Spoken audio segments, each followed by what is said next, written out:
بسم الله الرحمن الرحيم الحمد لله رب العالمين والصلاة والسلام على أشرف المرسلين نبينا محمد وعلى آله وصحبه أجمعين.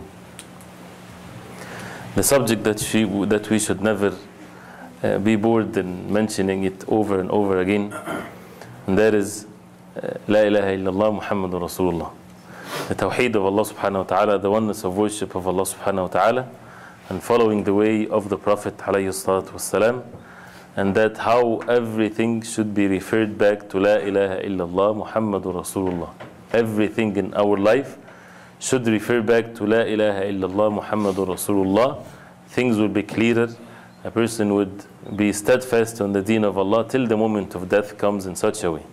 La ilaha illallah, that the only one that we worship, the only one that we turn to in matters of ibadah, dua, vow, salah, everything is Allah subhanahu wa ta'ala.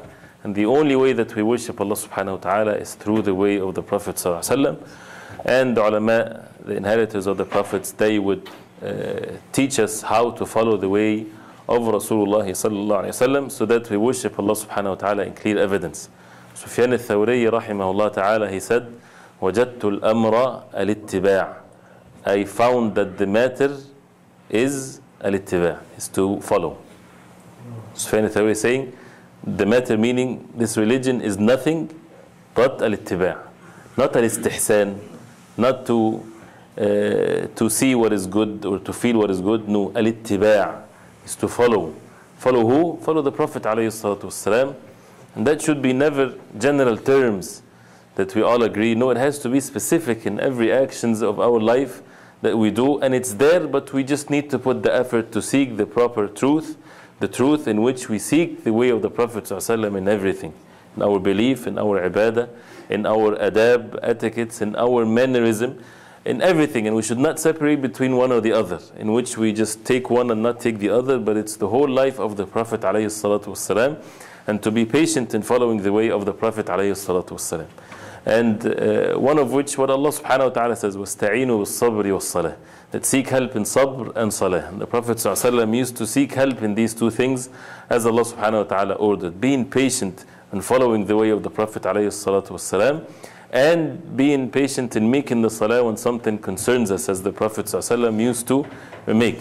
And one of the mannerism that the ulama, they mentioned, and I mentioned this more than one time so far, but it's very important, that shows the level of the akhlaq and the mannerism of the Muslim, that the concern is this, that we seek the pleasure of Allah subhanahu wa ta'ala alone, even in our affairs towards one another. That we do not fall into the trap that he said this to me, why does he mean by this, that he is this and that, right? Instead of that, a person having the concern of how to please Allah subhanahu wa ta'ala and seeking the rewards from Allah subhanahu wa ta'ala, and witness the wisdom of Allah subhanahu wa ta'ala behind things. What I mean by this is, as some of the ulama, they said from the early generations of Islam, if you see the person, إذا رأيت العبد يقع في من آذوه باللوم ولا يرجع عن نفسه باللوم والاستغفار فاعلم أن مصيبته مصيبة حقيقية. That if you see the person always talking about those who cause harm to him or abuse him or say bad things to him, and complaining, they did this to me and they're bad and they're this and that, and he does not turn to himself with complaining that he is someone that is in fault, and he does not turn to himself with istighfar, then know for sure that this person's calamity is a real one. That means we have to witness that anything that happens to us, there's the wisdom of Allah subhanahu wa ta'ala, that the human beings are nothing but means.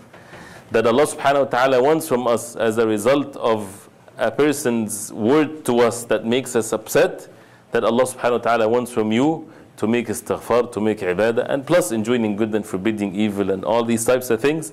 But we should not ignore the fact that we need to have the best mannerism, seeking the pleasure of Allah subhanahu wa ta'ala alone, and putting forward the way of the Prophet alayhi salatu wasalam by seeking the pleasure of Allah subhanahu wa ta'ala alone. So that would fix so many of the problems among the Muslims in general, in which people would turn to themselves and fixing themselves and asking Allah subhanahu wa ta'ala for forgiveness, and having the concern towards the Muslims, where the Prophet ﷺ said in Nasiha, or the concern to every Muslim, they used to give the pledge to the Prophet ﷺ, وَالنُّصْحِ لِكُلِّ Muslim, that they are pure and sincere and truthful towards every Muslim. They don't want to put this Muslim down. They want to save this Muslim to be among the people of Jannah. That's why the da'wah and the call and the advice, even if that Muslim you think that he is in deviation or wrong or whatever there is, you have the concern how to save him from what wrongdoing that he's been doing. And this is the example of the Prophet ﷺ in our life, by protecting our religion and by calling others to the truth and being patient. And again, the matter is just following the way of the Prophet ﷺ. So we ask Allah subhanahu wa ta'ala to make us among the followers of the Prophet ﷺ.